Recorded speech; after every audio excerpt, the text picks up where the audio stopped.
بسم الله الرحمن الرحيم. اولا ازيكم؟ انا النهارده هكلمكم عن حاجه شغلت بالي قوي. كنت بتفرج من فتره كده على احد النقاد والصحفيين المحترمين اللي انا بحبهم. كان مستضيفاه احد المقدمات البرامج المحترمه، فسالته عن عصر سياده الرئيس مبارك وايه تقييمه ليه وكده. فهو قال لها كلمه هي دي استوقفتني جدا جدا جدا.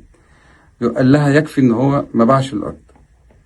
فانا عايز احكي لكم على حكايه صغيره. انا هكلمكم عن 3 شخصيات: عن ابن الوز والمخلصاتي والمستثمر الاجنبي. في الوقت دوت الاحداث اللي انا هحكيها لكم دي كانت سنه 2005، واتنشرت بقى في الجرايد والمجلات والحاجات وسائل الاعلام كلها. كان في مستثمر أجنبي من أحد الدول عايز يدخل مصر، وكان مصر الاقتصاد بتاعها في مجال تنمية العقارات وكده.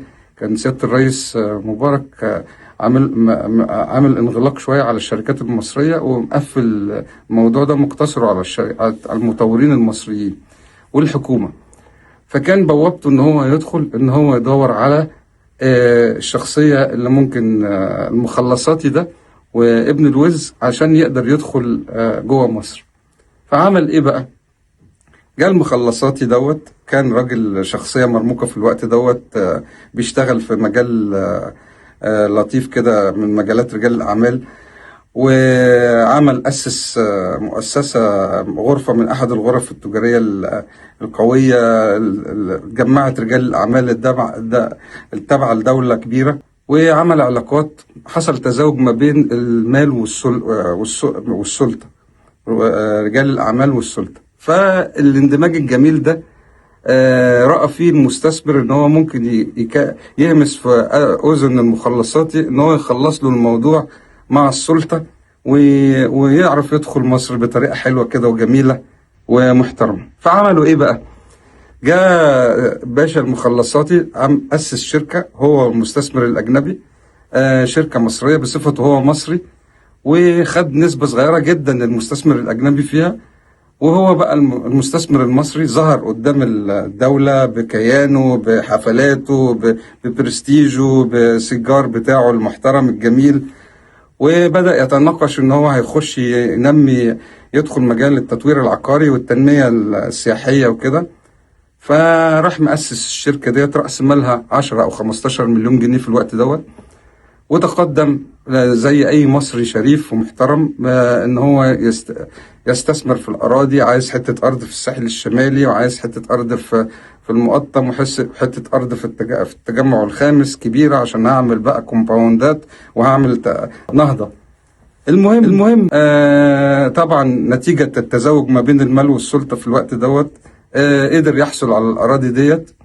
وفجأة كده بقدرة قادر لقينا ايه؟ خناقة بدأت تنزل على الصحف ان لا، ده المستثمر الأجنبي مختلف مع المخلصاتي، ومش وشوفوا حد يحل، وشوفوا مش عارف ايه، ده ما دفعش حاجة خالص، والمستثمر دفع حصته، اي كلام بقى كده هلامي. وفجأة هوب، لقينا المخلصاتي راح هابد مليار جنيه من المستثمر الأجنبي، وباي باي يا فكيك. ساب بقى كل اعماله هنا في مصر ورياسته للغرف والحاجات دي ما تلزموش، وراح طلع بقى على دوله اجنبيه، مش هذكر اسم دول يعني، بس طلع على دوله بقى الله يسهل. خد ايه؟ مليار جنيه معاه في الشنطه واتكل على الله.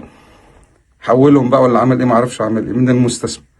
المستثمر دلوقتي بقى خد ايه؟ خد الارض من المصريين واصبح شركه مصريه، عين لها عضو منتدب تاني اي حد كده، وما عادش معاه شريك مصري، وضاع حق المصريين في ان هم يكونوا شركاء في الشركه ديت. وما خدناش فلوس في ثمن الارض تساوي ان ده مستثمر اجنبي مش مستثمر مصري.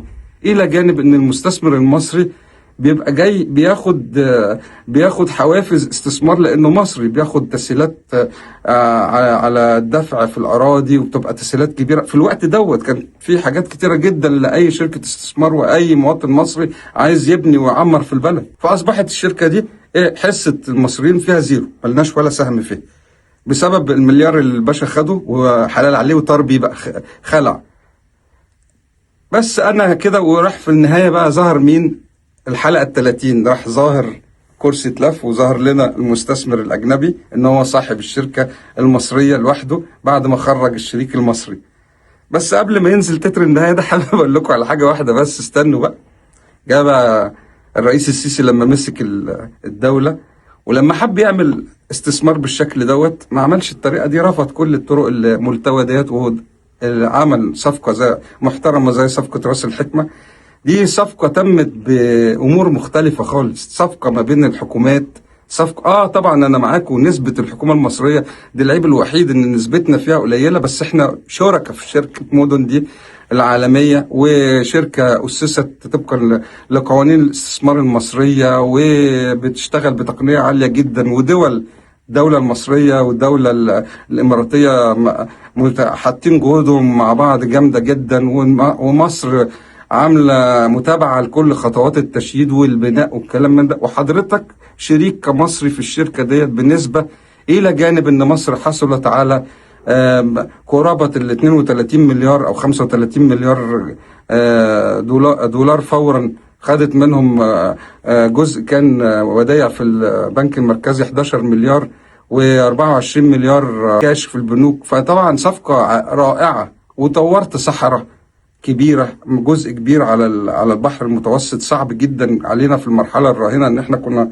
نطوره لوحدنا من غير معاونة مستثمر جيد او مستثمر قوي في مجال البناء والتشييد، وبتتم بنائها وتشييدها بعمالة مصرية ومهندسين مصريين وتكافؤ متكامل بين الدول، وتمويل مش من البنوك المصرية، كمان مش كله من البنوك المصرية، تمويل خارجي وداخلي. فشركة عملاقة، وانت حضرتك شريك فيها كمصري، يبقى مين عواد ومين اللي باع، علشان خاطر بس الكلام ما يبقاش متساوي في الحتة دي.